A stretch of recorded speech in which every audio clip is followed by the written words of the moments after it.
आशा की किरण। એક ફેરી લોધિકાને આંગણે સંતો ગામડા ફરતા ફરતા આવ્યા.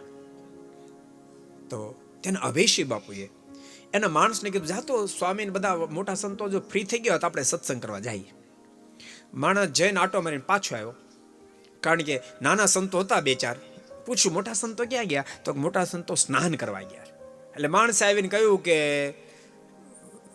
માલિક, મોટા સંતો કોઈ હાજર નથી, નાના નાના સંતો છે, મોટા સંતો સ્નાન કરવા ગયા. ત્યારે અભેશી બાપુ કે ચાલ આપણે સત્સંગ કરવા જાય. પણ માલિક ત્યાં મોટા સંતો કોઈ નથી. અને ત્યારે ગામ તણી હોવા છતાં અભેશી બાપુના મુખમાં શબ્દ કેવા નીકળ્યા, એ ભલે તને નાના દેખાય પણ તારું મારું કલ્યાણ કરે એટલા મોટા તો જરૂર હશે, માટે ચાલ આપણે સત્સંગ કરવા જઈએ.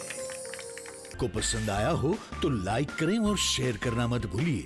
सब्सक्राइब करें सरदार कथा चैनल को और बेल आइकॉन पर क्लिक करना मत भूलिए लेटेस्ट वीडियो सबसे पहले पाने के लिए.